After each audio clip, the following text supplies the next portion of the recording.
Quem nunca ouviu falar de Xambioá, né? A guerrilha do Araguaia. E eu estou com uma foto histórica aqui, ó. Fique comigo aqui, Coronel Pedro, ele que foi o segundo delegado militar que trabalhou nessa guerrilha. Conta para nós a experiência do senhor, comandante. A nossa experiência lá foi o seguinte: chegamos lá, tinha pessoal do Exército, da Aeronáutica, da Polícia Federal, tinha civis também do INCRA. O pessoal do Exército trabalhava com codinome, não tinha, eles eram civis. Agora nós, da Polícia Militar, a gente trabalhava com fardado e com o nome exposto, né? E sem codinome, era o nome mesmo real. E às vezes a gente tinha medo de ser culpado pelo excesso que os oficiais do Exército da Aeronáutica podiam cometer. Aí tive um soldado, por exemplo, que falou comigo: pelo amor de Deus, comandante, não deixa eu tirar a guarda mais lá no acampamento do Exército, não, porque eu não aguento ver as maldades que eles fazem. Em 64 se iniciou essa situação da guerrilha.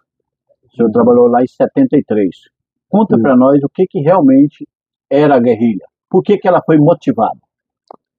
A guerrilha era o seguinte: tinha a célula comunista e tinha um aparelho comunista, né?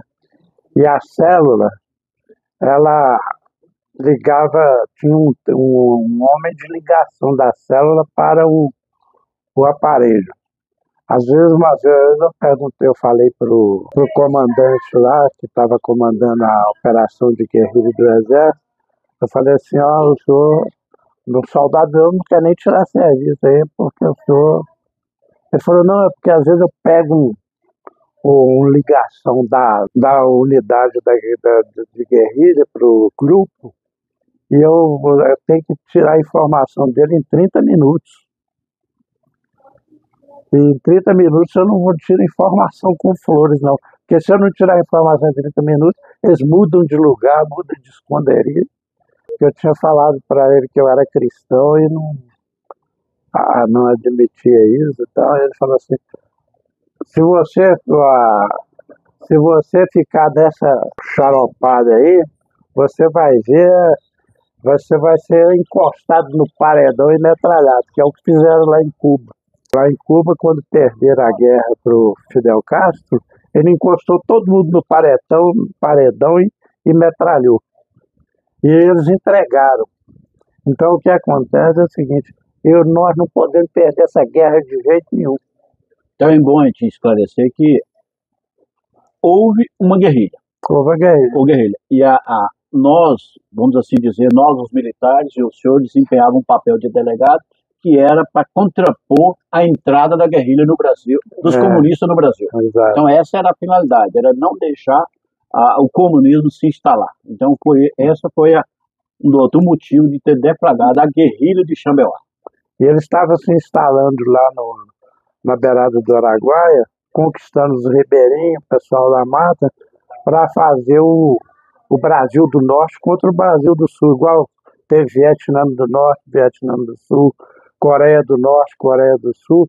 Eles estavam querendo criar um outro país lá, comunista. Na época, o presidente Médici, ele declarou guerra à guerrilha.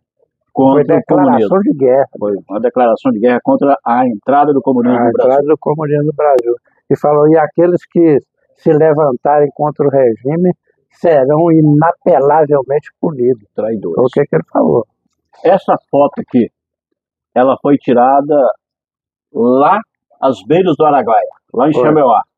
Identifica para nós, quem são essas pessoas aqui? Direita para esquerda: Coronel Sobrinho, Tenente Nilson. O Sobrinho também era tenente na época. Tenente Nilson. E aqui sou eu, capitão, era Capitão Pedro, e o Coronel Soares Neto. Coronel Soares Neto. É uma foto histórica, né? São pessoas que conseguirão explicar, assim como o senhor está falando para nós, sobre o real motivo da guerra de Xambioá, né? Uhum. Comandante, nós vivemos de história. Nós, os veteranos, hoje precisamos trazer a história aos jovens, às pessoas que nos assistem. O senhor quer falar mais alguma informação sobre a Guerra de Xambioá? O que a gente informa é o seguinte, que hoje eles se dão aí parecendo que era ditadura militar, mas os militares declararam guerra às forças, à guerrilha armada. O que essa guerrilha armada fazia na época? Essa guerrilha armada atacava quartel, até roubar carga de caminhões roubaram para arrumar dinheiro para comprar armas. Teve o capitão Lamarca que fugiu com um caminhão do exército cheio de armamento e munição. Pró-guerrilha. Pró-guerrilha. Teve também, pessoal, teve alguns do exército, da aeronáutica, que ficaram do lado da guerrilha. Era uma guerra psicológica também, né? Não era só uma guerra armada, né? Subversão, né? Porque eles subvertiam. Eles chegaram a querer subverter a tropa da PM.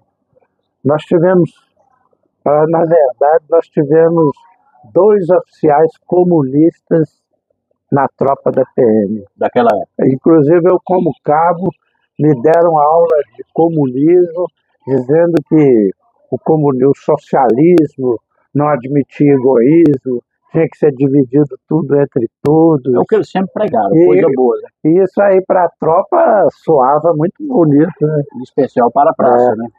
Eu lembro do oficial que falou o seguinte: Cabo Pinto, quanto que você ganha? Ele falou: eu ganho 40 cruzeiros na época, 40 cruzeiros.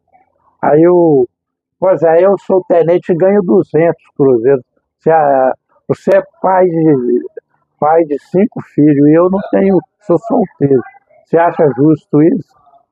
Aí o cabo pegou e falou assim: não, eu acho justo, seu tenente, porque o senhor estudou, o senhor preparou e tal, então o senhor tem que ganhar mais do que eu. Aí ele pegou e falou: então eu vou te explicar de outra forma.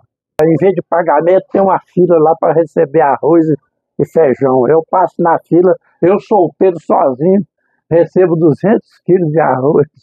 E você, com 5 filhos, recebe 40 quilos de... Você acha justo? Ele pegou e falou: não, mas aí arroz, o que o senhor vai fazer com 200 quilos de arroz? Aí ele falou: a esse ponto que eu queria chegar, o socialismo admite egoísmo, e aí começava a pregação, né? É uma tentativa de manipular subverter a mente. Daquela época que participaram dessas guerrilhas, os subversivos, os comunistas, existe, o senhor consegue lembrar o nome de algum hoje que está vivo? Nós temos o Zé Dirceu, a Dilma, né, que inclusive ela teve junto daquele pessoal que matou um sentinela do exército lá em São Paulo.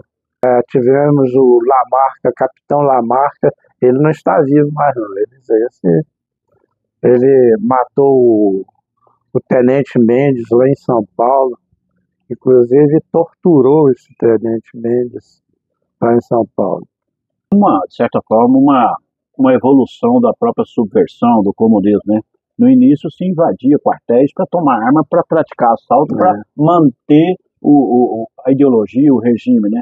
Aí, logicamente, houve uma evolução para as faculdades, se invadiram as faculdades para formar professores e construíram a narrativa deles. Então, essa é a nossa história, comandante. O senhor é testemunho vivo do momento que o senhor participou da guerrilha. Lá em Xambioá, os comunistas mais falados era o Oswaldão, que era um sargento do exército, cara alto, com mais de 2 metros de altura, e tinha a Dina, que era tinha 4º ano de medicina e comandava outro grupo.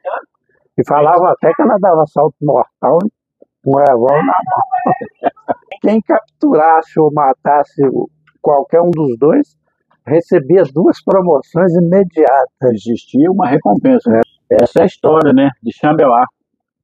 Aqueles que acabam insistindo em outras histórias, né? É bom pesquisar, né, comandante? É bom. O comunismo, a mentira é uma arma que eles usam muito, a mentira.